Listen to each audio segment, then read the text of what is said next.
नमस्कार, hello and welcome. I am your host and दोस्त विवेक बहुत्रा और मैं स्वागत करता हूं आपका आपके अपने चैनल जिसका नाम है talks with Vivek Bahutra. Friends, आज हम लोग बात करने वाले हैं भोपाल के जाने-माने एडवोकेट श्री दीपक श्रीवास्तव जी, जो पिछले 22-23 वर्षों से एडवोकेट प्रोफेशन में बहुत अच्छा काम कर रहे हैं और भोपाल के एक जाने-पहचाने वकील हैं। और मैं सर आपका स्वागत करता हूं आपके इस अपने चैनल जिसका नाम है टॉक्स विद विवेक बहुत्रा।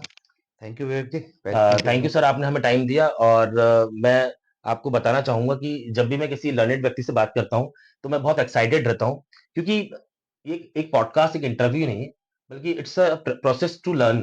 जब हम किसी ठीक बात। लर्नेड व्यक्ति से, किसी एक्सपीरियंस पर्सन से बात करते हैं, तो हम बहुत कुछ सीखते भी हैं।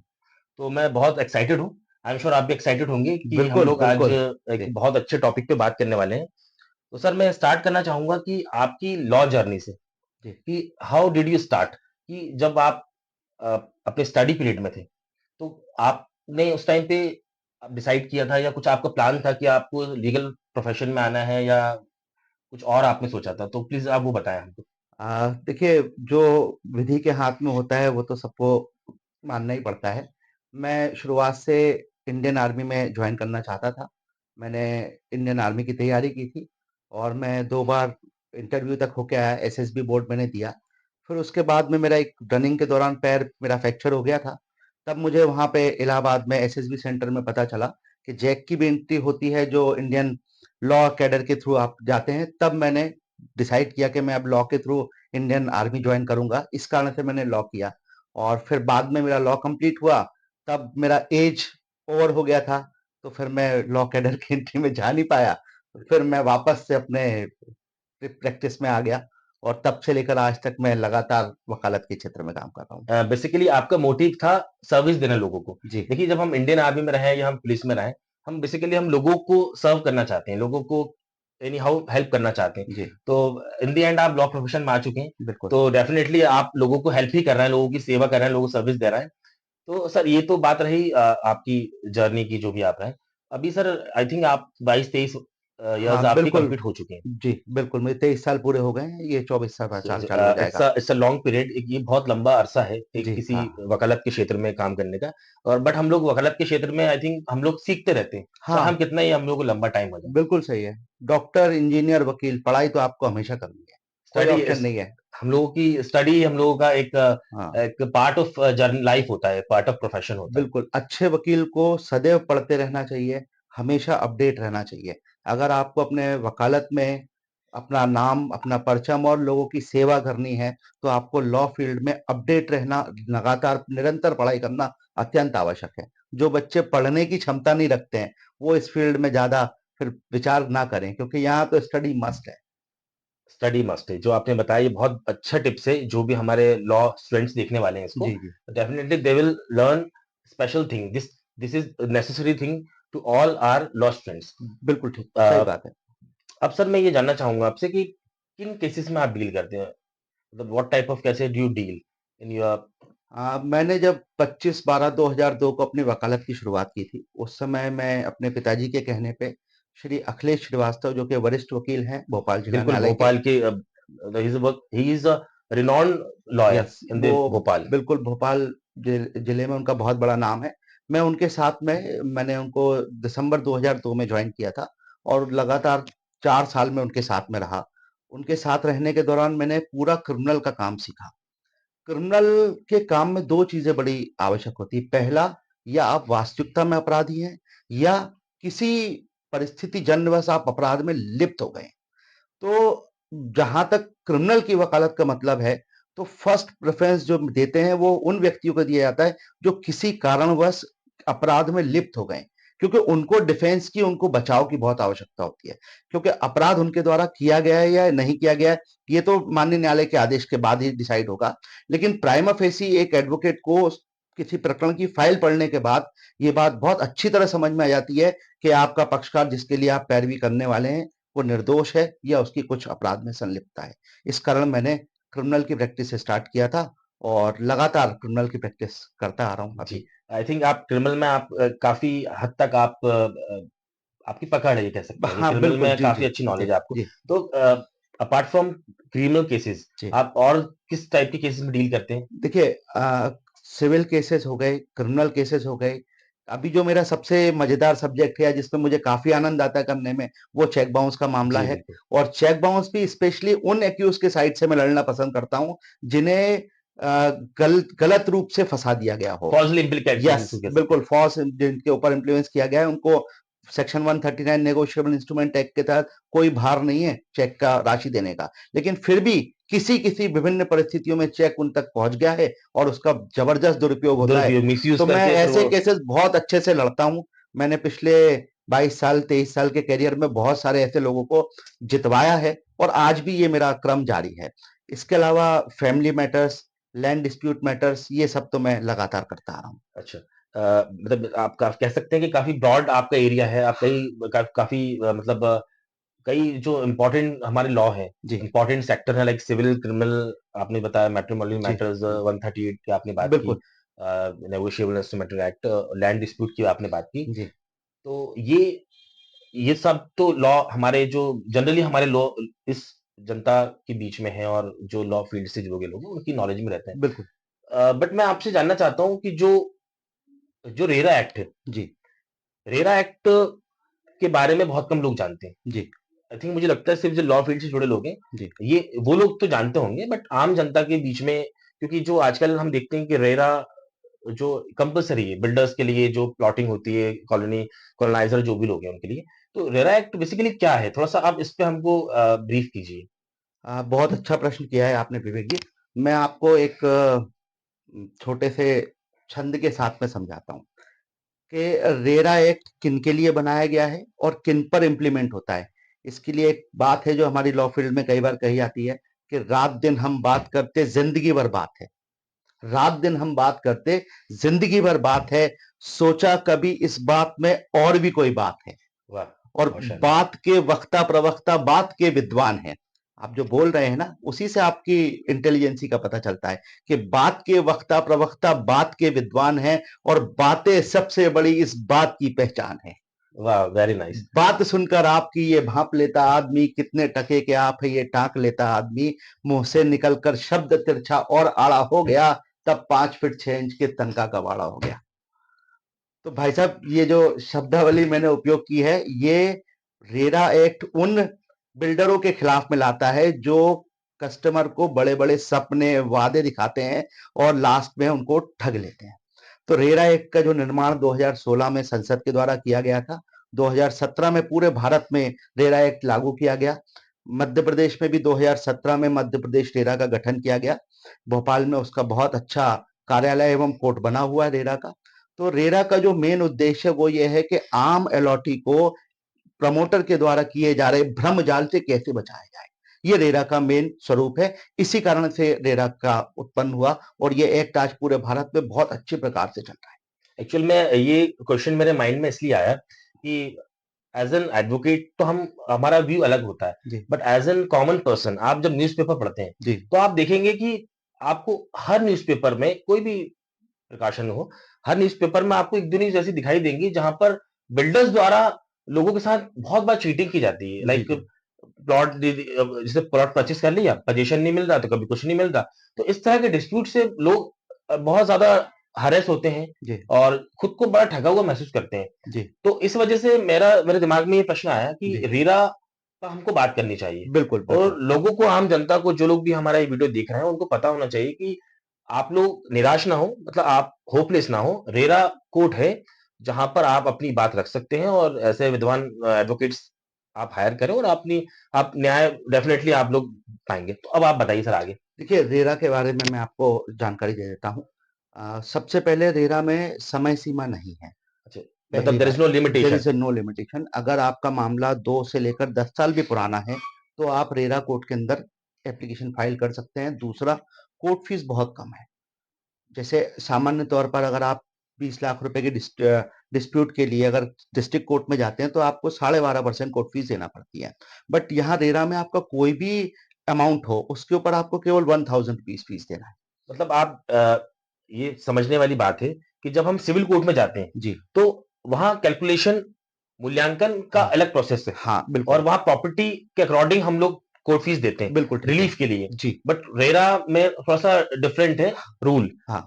तो जो देखा जाए तो ये एक बहुत बड़ा रिलीफ है, जी, ये एक रेरा का सबसे बड़ा पीड़ित के रिलीफ है लिए, पीड़ित के लिए, सर्वाइवर के लिए एक बहुत बड़ा बहुत बड़ा रिलीफ है रिलीफ है। कि कोर्ट फीस की सबसे बड़ी एक बाधा आती है बीच में, जी, कह जी, सकते हैं, एक हाँ, बैरियर है हाँ, कि कोर्ट फीस नहीं देते हैं तो फिर कोर्ट सुनवाई नहीं क्यों करेगा? बिल्कुल सही बात बट है। कम कोर्ट फीस है तो आई थिंक वो एक बहुत बड़ा न्याय है कि स्टार्टिंग बहुत अच्छी हो गई है। स्टार्टिंग बहुत अच्छी थी। 2 चीज़ें मैंने आपको बता दी, एक तो टाइम लिमिट और दूसरा कोर्ट फीस। अब क्या है ये पूरा प्रोसीजर ऑनलाइन है।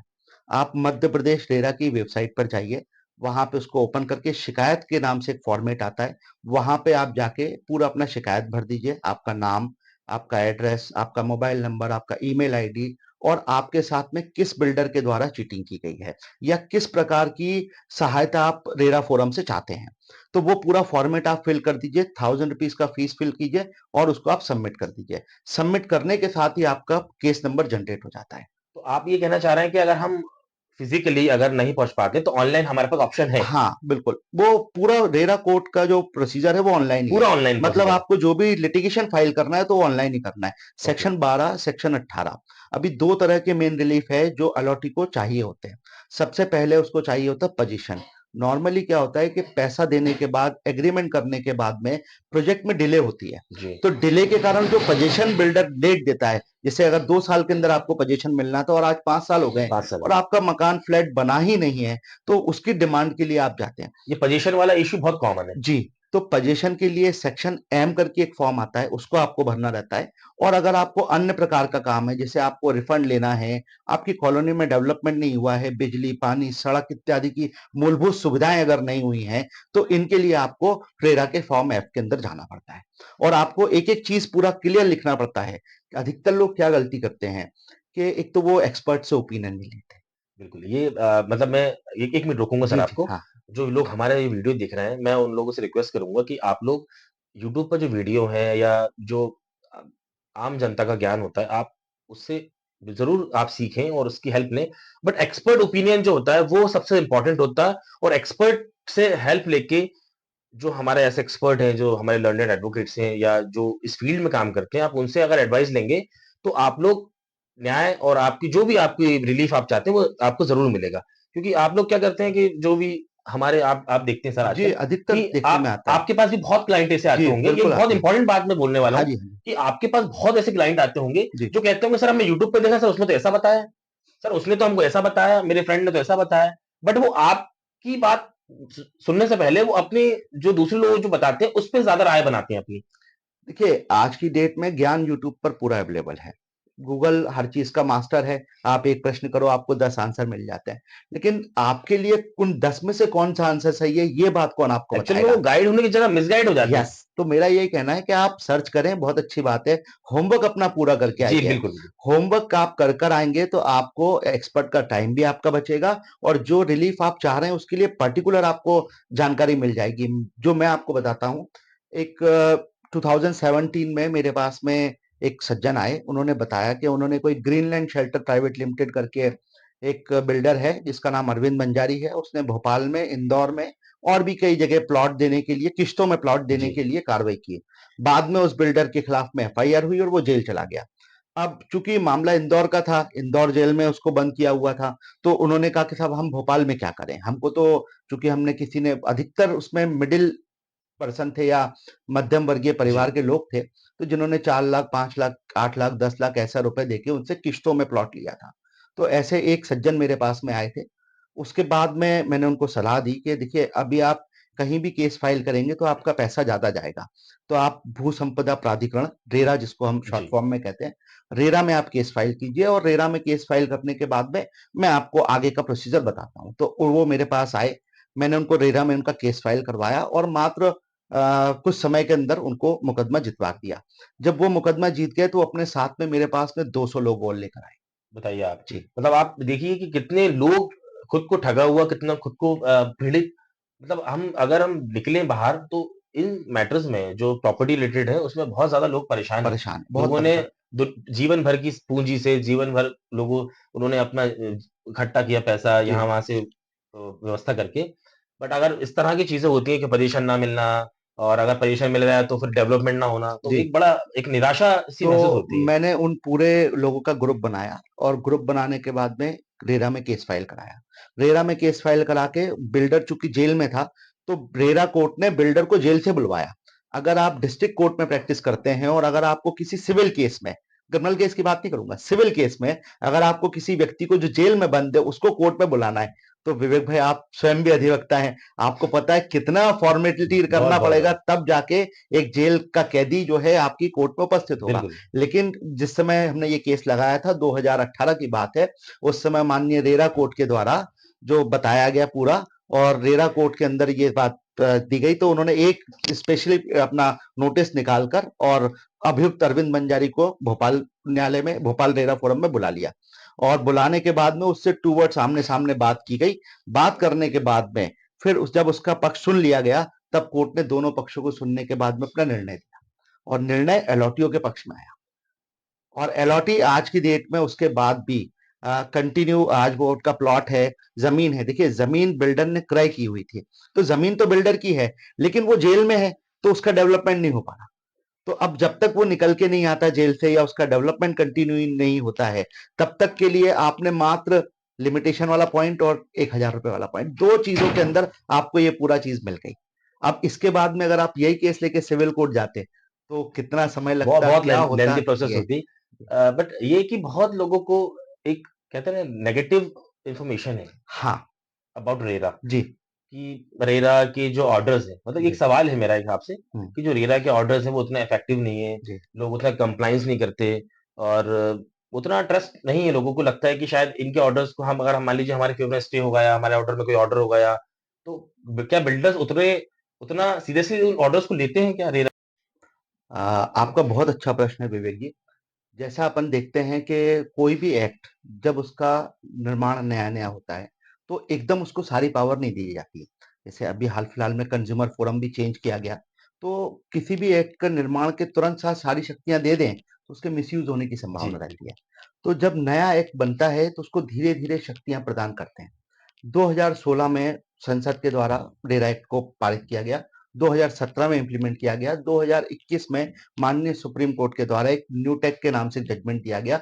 उस जजमेंट के बाद में रेरा की जो शक्तियां थी उनको और विस्तारित कर दिया गया। जी, आज की डेट में जो अ, ऐसे कह सकता हूं मैं उसको, कि जो ऑर्डर हो गए हैं उनको इम्प्लीमेंट करने के पास में के लिए पहले रेरा के पास में दो विकल्प थे, या तो आप आरआरसी जारी कर देते थे संबंधित जिले के कलेक्टर को, या जिला न्यायालय के समक्ष आप एग्जीक्यूशन की कार्रवाई के लिए भेज देते थे। अभी जजमेंट के बाद में रेरा प्राधिकरण के द्वारा स्वयं के तहसीलदार साहब की नियुक्ति की गई है, जी, और वहां पहले आपके जजमेंट पे अनावेदक को बुलवाकर पहले प्रयास ये किया जाता है कि समझौता वहां हो जाए, और जो ऑर्डर है उसका एग्जीक्यूशन हो जाए। अगर अनावेदक बिल्डर जो रहता है वो उस चीज को सिरे से मना कर देता है, या लगातार नोटिस देने के बाद भी उपस्थित नहीं होता है, तो फिर उसके खिलाफ में कुर्की की कार्रवाई की जाती है। ये कुर्की की कार्रवाई सिविल कोर्ट के द्वारा भी होती है, और अन्य फोरम जो है उनके पास भी लास्ट जी, ऑप्शन कुर्की की कुर्की। कार्रवाई करना है। जी, तो अब ऐसे पावर रेरा कोर्ट के पास में है कि वो संबंधित जिले को, क्योंकि पूरे मध्य प्रदेश को आपको देखना है, अकेला एक जिला होता है, जैसे जिला न्यायालय के डिस्ट्रीब्यूशन हर जिले में जी, है, हर तहसील में है, लेकिन रेरा का अभी ऐसा डिस्ट्रीब्यूशन नहीं है। रेरा मध्य प्रदेश में भी दो जगह से ही काम कर रहा है, एक भोपाल से और एक इंदौर से। इंदौर से। जी, जबलपुर में भी बीच में स्टार्ट हुआ था, लेकिन अब चूंकि प्रोसीडिंग ऑनलाइन है, तो इस कारण फिजिकल ऑफिस की आवश्यकता नहीं नहीं रहती है। लगेगी। लेकिन अभी रेरा को आए हुए मात्र 8 साल हुए हैं। 8 साल के बाद जैसे जैसे और डेवलपमेंट होगा, सुप्रीम कोर्ट में और केसेस जाएंगे, तो और गाइडलाइन बन के आएंगे। ओके, जी, लेकिन मैक्सिमम केसेस में जिनमें रिफंड का मामला है, क्षतिपूर्ति का मामला है, या पजेशन का मामला है, तो रेरा केस से लगभग 70 to 80% ऑर्डर का एग्जीक्यूशन आसानी से हो जाता है। जिसमें बियॉन्ड द लिमिट चीज होती है, जो सीआर में जा रही है, या ऐसी चीज है जिसको कर पाना तात्कालिक नहीं है, तो इसमें समय लगने की संभावना रहती है। तो ये चीज है, अभी रेरा के अंदर काम तेज हो रहा है, और रिकवरी भी आसानी से हो जाती है। अच्छा। अभी आप तो इस जो भी आप रेरा पे आपका काफ़ी लंबा एक्सपीरियंस हो गया और बहुत जी। टाइम से आप इस पे काम कर रहे हैं। तो अभी कोई ऐसा रिसेंट आपने कोई ऐसा मैटर कोई आपने जिसको सॉल्व किया हो जी। या जी। कुछ जी। ऐसा, तो वो आप थोड़ा डिस्कस की मतलब हम शेयर बिल्कुल। कीजिए हमारे साथ? एक मेरे मित्र हैं, उन्होंने मुझे एक सिंगरौली विकास प्राधिकरण के गर्ग साहब से मुलाकात करवाई, और उन्होंने बताया कि हमने सिंगरौली विकास प्राधिकरण में 22 लोग हैं, जिन्होंने लगभग 30-30 लाख रुपए जमा कर कर और डुप्लेक्स वहां पे अटल आवास योजना के नाम से क्रय किए थे। वो डुप्लेक्स क्रय करने के बाद में मध्य प्रदेश शासन का सिंगरौली विकास डेवलपमेंट प्राधिकरण धीरे-धीरे डिले करता गया और एक लंबा समय उन्होंने 2014-15 के आसपास की बुकिंग होने के बाद भी उन्होंने पोजीशन नहीं दिया। तब मैंने पूरे कंप्लेनेंट को साथ में लेकर और रेरा अथॉरिटी के समक्ष अप्रोच किया। रेरा अथॉरिटी में डेवलपमेंट सिंगरौली विकास प्राधिकरण के लोग भी आए और उन्होंने एक पूरा लंबा समय लिया, जांच हुई, ऑब्जर्वेशन गए, हम स्वयं जाके एक बार पूरी टीम के साथ में अटल आवास योजना का निरीक्षण किया, रिपोर्ट बनाई और मार्च 2024 तक पोजीशन देने का प्रॉमिस किया। और मार्च 2024 को भी निकले, एक साल हो गया, अभी तक डेवलपमेंट नहीं हुआ। फिर पूरे अथक प्रयासों के बाद में कोर्ट ने हमारी बात मानी और ऑर्डर किया। अभी वर्तमान में सिंगरौली विकास प्राधिकरण को लगभग ये 23, 22 और 3 और 25 केसों में जो है 1-1 लाख रुपए का जुर्माना, क्षतिपूर्ति के रूप में 1-1 लाख का जुर्माना, 5-5 हजार रुपए कंपनसेशन और जो अलॉटी के द्वारा जमा की गई राशि थी, लगभग 23 से 25 लाख रुपए प्रत्येक अलॉटी ने जमा की, उनके ऊपर जो है वो 7% ब्याज जमा राशि दिनांक से देने का आदेश किया। अब ऐसी सूरत में सबसे अच्छी बात जो इसकी है, जो जज न्यूटेक के जजमेंट के बाद आई, कि अगर आप इस आदेश से संतुष्ट नहीं हैं, खासकर प्रमोटर की बात करूंगा यहाँ पे मैं, तब आप क्या करेंगे, आप इसकी अपील लगाएंगे। अगर आपको अपील लगाना है किसी चीज की, तो रेरा की अपील रिएट मतलब रियल एस्टेट अपीलेंट अथॉरिटी में लगती है। पहले वहां पे आदेश का 30% जमा होता था। अच्छा 30% हाँ, ओके। और अब विवेक जी उस आदेश का 100% आपको जमा करना है। मतलब आप देखिए कि बाकी जो एक्ट है हमारे, हाँ जी, उसमें अपील के लिए रिक्वायरमेंट है कि 50% एटलीस्ट आपको जमा करना है। जमा करना है बट बट। रेरा में आप बता रहे हैं कि 100% जमा जी करना है। हाँ, तो तो ये तो अब ऑलमोस्ट आप ये मान के चलिए कि आप उस केस को मतलब आपके फेवर में ही है वो तो। बिल्कुल, अब मैं यही बताना चाह रहा हूँ यहाँ पे कि अब आज की डेट में अगर कोई भी जो प्रमोटर है इस केस का अपील करता है, तो उसको पूरे पैसे जमा करने हैं। अब मैं आपको अभी हाल में बता रहा हूँ, मेरे पास एक अभी भोपाल के जाने माने बिल्डर हैं, जिनका मुकदमा मैं लड़ रहा हूँ। एक महिला है, उनका 4 फ्लैट का विवाद चल रहा है। तो उनके फ्लैट में आज अगर वो हमसे समझौता कर लेते हैं, तो शायद हम अपने फ्लैट का पोजीशन ले लें और मान जाएं। लेकिन जब रेरा प्राधिकरण के द्वारा अगर आदेश कर दिया जाता है, तो 1 करोड़ 2 लाख रुपए का मामला है। मतलब ये बहुत बड़ा मामला, इट्स अ तो बिग वो मैटर पूरा बहुत। अमाउंट, फुल अमाउंट वो उनको जमा जमा करना करना पड़ेगा पड़ेगा अपील के और लिए। कंपनसेशन अमाउंट अलग से। तो ऐसी सूरत में ये सबसे अच्छा फोरम है कि आपको एक तो समय सीमा नहीं है, पैसे बहुत कम लग रहे हैं, सारी प्रोसीडिंग आपकी ऑनलाइन चल रही है, आपको ज्यादा बार बार परेशान भी नहीं होना पड़ता है और बढ़िया आप पक्ष विपक्ष में ऑर्डर हो जाते हैं। आप अपने केस का आदेश कराइए और फिर उसके बाद में देखिए, अगर प्रमोटर नहीं करता है तो न्यूटेक के जजमेंट के अदब तो कुर्की संभव है ही। तो ये जो लैंडमार्क, एक इसको लैंडमार्क जजमेंट हम कह सकते हैं कि ये एक हाँ, ये अभी जो ये वाले 22 केस का ऑर्डर हुआ, ये एक लैंडमार्क जजमेंट है और रेरा प्राधिकरण के द्वारा सिंगरौली विकास प्राधिकरण के अगेंस्ट में ये ऑर्डर किया गया है। तो ये बहुत बड़ी बात है, क्योंकि शासन की इकाइयों के अगेंस्ट में ऑर्डर होना सामान्य बात नहीं होती है। मतलब इसको हम कह सकते हैं कि एक फेयरनेस वाली बात है जी, बिल्कुल कि सही है। जो कोर्ट है, जो एस्टैब्लिश की गई है, जो जिस पर्पस से वो उतनी इफेक्टिवली काम कर रहा है, काम और ये देखे बिना कि सामने कौन है, जी, बिल्कुल जो जो जिसको रिलीफ चाहिए, जो सच में सर्वाइवर है, जो सच में नीडी पर्सन है, उसको रिलीफ मिल रहा है। मिल रहा है, तो बिल्कुल, आज की कॉन्वर्सेशन से हम ये कह सकते हैं कि मोस्टली लोगों को, जो लोग ये वीडियो देख रहे हैं, उनके डाउट्स क्लियर होंगे रेरा को बिल्कुल। लेकर कि हुँ, रेरा बेसिकली क्या है, हुँ, रेरा क्या काम करता है, कैसे काम करता है, रेरा में कौन लोग जा सकते हैं, जी, किन लोगों को वहां जाकर रिलीफ लेना चाहिए और किस टाइप के रिलीफ मिलते हैं। जी, और जो ऑर्डर को लेके हमारे अंदर डाउट था कि जो रेरा का ऑर्डर उतना इफेक्टिव नहीं है, तो आपने जैसा बताया कि उसके उसकी लाइट में ऑनरेबल सुप्रीम कोर्ट का भी एक जजमेंट है, बिल्कुल, हाँ। नेक्सा वाला जो आपने बताया। न्यूटेक का न्यू जजमेंट है टेक वो, न्यू सॉरी न्यूटेक का न्यू जजमेंट टेक है का वो। जजमेंट है। आप यूट्यूब पे जाएँगे तो जी, आसानी से तो उसका वो लिंक जो मिल जाता है। तो ये जो माननीय उच्चतम न्यायालय का जो जजमेंट है, ये एक एक बहुत सपोर्टिव जजमेंट है। बिल्कुल, बिल्कुल। तो इस लाइट में जो जो रिलीफ की जो जो पॉसिबिलिटीज है और बढ़ गई और है, बढ़ गई है, और रेरा के प्रति जो लोगों का जो भरोसा है वो और मजबूत हुआ है। मजबूत हुआ। जी, तो ये एक बहुत ब्रीफ और बहुत इंपॉर्टेंट कॉन्वर्सेशन रही है हमारी आज की। बट लास्ट में मैं एक सवाल पूछूंगा आपसे, फिर हम बिल्कुल। लोग इसको इसको इस बातचीत को एंड करेंगे जी, कि बीइंग एडवोकेट आपने at least I think 22 to 23 years आपने एटलीस्ट मोस्टली कंप्लीट कर लिए हैं आपने, बिल्कुल, जी, जी, और इट्स अ लॉन्ग पीरियड, एक बहुत लंबा अरसा होता है। बिल्कुल। तो और एक्सपीरियंस आपका मैं देख ही रहा हूँ कि आपकी काफी है आपका, क्योंकि जो आपने जिस तरह से सारी चीजों को एक्सप्लेन किया है, तो आई एम श्योर कि कोर्ट में भी आप उसी तरह से अपनी बात रखते हैं जी, और बिल्कुल। क्लाइंट्स को रिलीफ मिलना मतलब कोई डाउट नहीं है कि रिलीफ बिल्कुल, मिलता ही तय होगा, तय है कि रिलीफ तो रिलीफ मिलता दिलाते ही हैं। होगा, हाँ, क्योंकि जो बेसिकली एडवोकेट का वर्क ये है कि हम कितनी ब्यूटीफुली अपनी बात को कोर्ट में रखते हैं जी, कि कोर्ट सेटिस्फाई हो सके। जी। तो आज की कॉन्वर्सेशन सेटिस्फाइंग कॉन्वर्सेशन रही है, बिल्कुल, मैं as per my opinion. But last में ये जानना चाहूंगा मैं आपसे कि आजकल हम देखते हैं कि जो यंगस्टर्स हैं वो लॉ फील्ड में की तरफ बहुत आकर्षित हो रहे हैं, बहुत इंटरेस्टेड हैं और लॉ में अपना करियर बनाना चाहते हैं। तो आप क्या टिप्स देना चाहेंगे उन यंग जनरेशन को जो खुद को एक अच्छा वकील बनाने के लिए कंटिन्यू काम कर रहे हैं, प्रैक्टिस कर रहे हैं, पढ़ाई कर रहे हैं? तो वो आप कुछ बातें जो आप चाहें, जो यंग जनरेशन के लिए आप कुछ टिप्स देना चाहें, तो वो प्लीज आप बताइए, क्योंकि बहुत आपका भी बहुत अच्छी के भी कई एक्सपीरियंसेस रहे होंगे, बिल्कुल, कई कई मेमोरी रही होगी जो जी, आपको अपने जूनियरशिप में याद रही होगी। जी, तो वो मैं चाह रहा हूँ कि आप अपना थोड़ा एक्सपीरियंस शेयर करके और कुछ टिप्स दें हमारे यंग लॉयर्स को जो लॉ स्टूडेंट्स हैं हमारे, बिल्कुल, बहुत और अच्छा। स्पेशली जो जुडिशरी की तैयारी कर रहे हैं उनके लिए भी कुछ अगर कुछ मिल जाए हाँ, तो बहुत बिल्कुल, अच्छी बात मैं है। सबसे पहले आपका जो पहला प्रश्न है कि आप यंग लॉयर के लिए कुछ टिप दें, तो मैं सभी यंग लॉयर को पहले तो स्वागत करूँगा कि ये बहुत अच्छी फ़ील्ड है। बहुत ऐसी फ़ील्ड है कि आप वकील से वकील साहब बन जाते हैं। बहुत तो बड़ी बात है, वकील से वकील साहब बन जाते हैं जी, आप। तो आप सबसे पहले तो एक आपके बहुत ज़्यादा इज़्ज़त में इज़ाफ़ा हो जाता है। दूसरी बात क्या है, देखिए, वकालत सतत रूप से पढ़ाई करने का विषय है। आपको अपडेट रहना है। जितना आप अपडेट रहेंगे, उतने आपके चांस बढ़ेंगे। दूसरा हो गया, तीसरा सजेशन मैं ये देना चाहता हूँ कि देखिए, ऐसी जगह मत जाइए जहाँ पहले से भीड़ हो। अच्छा, ये हाँ, एक ये बहुत मैं सबसे इम्पोर्टेंट बात जी। बताना चाहता हूँ। ऐसी जगह मत जाइए जहाँ पहले से भीड़ हो। आप अपने सीनियर का चयन सोच समझ के करें। आप ऐसे सीनियर को जॉइन करें जिसके पास थोड़ी-सी कम भीड़ हो, ताकि आपको अपने सीनियर से डिस्कशन का मौका मिले। मैं अपना अनुभव शेयर करता हूँ। जब मैं जूनियर था, तो मैं 17वाँ जूनियर था अपने बॉस अच्छा, का। जी। मेरे पहले बहुत 16 बहुत जूनियर बहुत थे। लंबी नंबर्स हैं ये तो। जी। अब क्या होता था कि पुरानी अदालत आपने भी देखी है, जी। भोपाल शहर की, तो बड़ी छोटी-सी अदालत हाँ। हुआ करती थी। तो 17 जूनियर अगर कहीं खड़े हो जाएँ, तो आप समझिए आपको बॉस से, अपने सीनियर से बात करने का मौका ही नहीं मिलेगा दिन-दिन भर।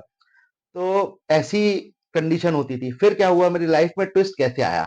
एडवोकेसी में जो चार्म बढ़ाते हैं, वो कैसे बढ़ा? चार्म ऐसे बढ़ा, एक उस समय हमारा एक केस आया था, किडनैपिंग का केस था।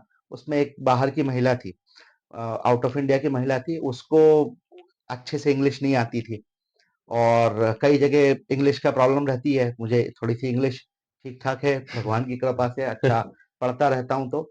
तो उस केस में जो मेरा कम्युनिकेशन हुआ उस लेडी से, और वो कम्युनिकेशन जब मैंने और जगह शेयर किया, तो उससे मेरा चार्म बढ़ा। और आपको क्या है कि देखिए, अगर आप वकालत के फील्ड में हैं, तो आपको अंग्रेजी आना ज़रूरी है, क्योंकि आपको बहुत सारी चीज़ें हिंदी में आज भी उपलब्ध नहीं है। उपलब्ध नहीं, लाइक और सुप्रीम कोर्ट के जजमेंट्स जी, हुए, बिल्कुल, हाई हाँ, कोर्ट के जजमेंट्स हुए, साइटेशंस हुए, ये सब बिल्कुल। आपको। तो पहली बात तो ये है कि इंग्लिश पे आपको कमा, और इंग्लिश कोई बहुत बड़ी इट्स अ लैंग्वेज, जैसे हिंदी है हमारी इंग्लिश है। जैसे हम बोलते हैं, language is a medium to express express. Yourself, कि भई आप अपनी बात को दूसरों तक पहुँचा दें। जैसे मैंने आपको पहले बात की बात बताई थी, अगर आप याद रहें तो वो जो बातें आप करते हैं ना, बस उनमें आपको थोड़ा-सा ध्यान रखना है। बहुत बढ़िया प्रोफ़ेशन है, आप समाज के लिए काम करते हैं। और ऐसे लोगों को आपसे उम्मीद रहती है कि यार, मेरे वकील साहब, जब हर दरवाजे बंद हो जाते हैं, तब वकील का दरवाजा खुला रहता है। तो ऐसे ही मैं नए जूनियर को जो आए हैं वकालत के क्षेत्र में, बहुत बढ़िया करियर है। आप एन्जॉय लेके काम करिए, टेंशन मत लीजिए, लोड मत लीजिए। सतत रूप से पढ़ते रहिए, जजमेंट्स का ध्यान रखिए, कहाँ कौन बैठा है, कौन न्यायाधीश आया, कौन न्यायाधीश गया, अपडेट रहने के लिए आपको कहा जाता है। आप अपडेट रहेंगे तो आपको जानकारी मिलेगी। और जुडिशरी में जो चीज़ें हैं, अपडेट बहुत इंपॉर्टेंट होता है। अगर आपको पता है, जैसे 138 का एक मैं आपको बहुत छोटा-सा किस्सा शेयर करता हूँ, कि अगर आपने, किसी परिवादी ने कंपनी से लेन-देन किया है और कंपनी से लेन-देन करके कंपनी को पार्टी नहीं बनाया, तो अनीता हाड्डा वर्सेस गॉडफादर का जो मुकदमा है, लोग बाग ध्यान नहीं देते। क्यों नहीं देते? अपडेट नहीं है। अगर आप अपडेट रहेंगे, तो अगर आपके खिलाफ परिवादी आप हैं और 138 में आपको केस फाइल करना है, तो आप उसको, जजमेंट को ध्यान में रखते हुए, आप 141 के अंतर्गत अपना परिवाद लगाएंगे, नेगोशिएबल इंस्ट्रूमेंट का, और आप लिखेंगे कि इस कंपनी का ये फला डायरेक्टर है, इस डायरेक्टर के द्वारा मुझे चेक प्रदान किया गया है, और ये इस कंपनी के दिन प्रतिदिन के कार्य में कितना भागीदार है। अभी एक लेटेस्ट जजमेंट है, पवन ठगेले वर्सेस एलन मालवीय। आपने पूछा था आप कहाँ काम करते हैं, तो मैं, एक एलन मालवीय इंफ्रा कंपनी है जिसमें मैं कई सालों से लीगल का काम देखता हूँ, उसमें ये केस था। उसमें कंपनी से लेन-देन था, कोई व्यक्तिगत लेन-देन नहीं था। तो वो उन्होंने जब केस लगाया तो उस चीज़ के बारे में उन्होंने ध्यान नहीं दिया और हमने जो है न्यायालय को प्राइमा फेसी ये बात बताई कि साहब ये केस परिपूर्ण नहीं है, इसको खारिज कर दीजिए। लेकिन न्याय का क्या है कि नहीं, आपको हम पूरा सुनेंगे। पूरा तो सुनेंगे। हमने पूरी ट्रायल फेस की, 8 इयर्स का लंबा टाइम हमको लगा और लास्ट में जो है वो जजमेंट हमारे फेवर में आया। तो इसीलिए क्या होता है कि 138 जैसा मैं समझता हूँ कि तलवार की धार पे चलने वाला है। आप जीत भी सकते हो, आप हार भी सकते हो। अगर आपने एक्सपर्ट से बात नहीं की है और आपका एक्सपर्ट अपडेट नहीं है, तो बहुत कठिन हो जाता है। इसीलिए मेरा सजेशन रहता है कि जब भी आप अपने वकील का चयन करें, उनके द्वारा प्रीवियसली क्या काम किए गए हैं, वो कितने केसेस आपके से सिमिलरली हैंडल कर रहे हैं और उनका फ्यूचर विजन क्या है आपके केस को लेकर। अगर आप ये 3 चीजें पूछ ले, सिर्फ एक क्वेश्चन आप पूछें कि सर आप मेरे केस में कौन से पॉइंट डालेंगे जिससे मुझे बचाव की संभावना मिले। अगर ऐसे प्रश्नों का उत्तर आपको मिलता है और आप अपने आप में अवेयर हैं, तो आप आपका मुकदमा आसानी से कंटेस्ट कर पाएंगे। ये मेन बात थी जो आपको मैंने जी, बताई। जी, ये बहुत इम्पोर्टेंट आपके टिप्स हैं, मैसेजेज़ हैं और हमारे जो लॉ स्टूडेंट्स इस वीडियो को देख रहे हैं, वो डेफ़िनेटली आपसे बहुत कुछ उन्होंने इस वीडियो के माध्यम से वो सीखेंगे जी। और आई एम श्योर कि वो लोग अपने करियर को बहुत अच्छे से एक्सप्रेस करेंगे, अपने करियर में ग्रो करेंगे और एक अच्छे एडवोकेट के तौर पे वो खुद को एस्टेब्लिश करेंगे। तो सर मैं इस कन्वर्सेशन को एंड करूँगा, जी। बट मैं आपसे रिक्वेस्ट करूँगा कि वो इस कन्वर्सेशन को एंड करने से पहले वो शेर एक बार और सुना दीजिए शुरुआत में जो आपने लाइनें बोली थी, मुझे बड़ी अच्छी लगी थी वो। फिर हम इसको एंड करेंगे। जी। रात दिन हम बात करते जिंदगी भर बात है। रात दिन हम बात करते जिंदगी भर बात है। सोचा कभी इस बात में कोई और भी कोई बात है। बात के वक्ता प्रवक्ता बात के विद्वान हैं और बातें सबसे बड़ी इस बात की पहचान है कि बात सुनकर आपकी ये भांप लेता आदमी, कितने टके के आप है ये टाक लेता आदमी, और मुंह से निकलकर शब्द तिरछा और आड़ा हो गया, तब 5 फीट 6 इंच के तन का कबाड़ा हो गया। बहुत, बहुत शानदार, बहुत बढ़िया मतलब इतनी अच्छी लाइन्स हैं ये कि आप एक अच्छे वकील हैं, एक अच्छे व्यक्ति तो हैं ही आप, बट आप में ये टैलेंट भी है, ये आज इस वीडियो के माध्यम से लोगों को पता चल जाएगा कि भोपाल के वकील, भोपाल के एडवोकेट्स हर फील्ड में महारत हासिल करते हैं और हर बिल्कुल। फील्ड में खुद को कहते हैं ना साबित करने कि की साबित करने की क्षमता रखते हैं। क्षमता तो रखते हैं। Thank you so much sir आपने हमें टाइम दिया बहुत और धन्यवाद। ये डेफिनिटली ये जो कन्वर्सेशन है बहुत फ्रूटफुल रही जी। और मुझे बहुत कुछ सीखने को मिला और मुझे अ, आपसे बात करके उतना मज़ा आया कि जो मतलब ये कन्वर्सेशन जिसे हम चाहते हैं कि जनरली हम देखते हैं कि हम एक बातचीत करते हैं तो सिर्फ़ एक फॉर्मल वे में बात करते हैं। बट जब हम कई बार हम बातचीत से लोगों को भी उसको फ़ायदा मिलता है और हमको भी बहुत कुछ सीखने को मिलता है, तो वो कन्वर्सेशन एक सक्सेसफुल कन्वर्सेशन होती है, बिल्कुल, सैटिस्फाइंग होती है। सही बात तो है ये आपकी। कन्वर्सेशन कुछ ऐसी ही रही है। जी। तो thank you so much time देने के लिए और मैं अपने चैनल की तरफ से आपको थैंक यू कहता हूँ। बहुत धन्यवाद, सभी को बहुत नमस्कार। बहुत धन्यवाद विवेक जी आपका। धन्य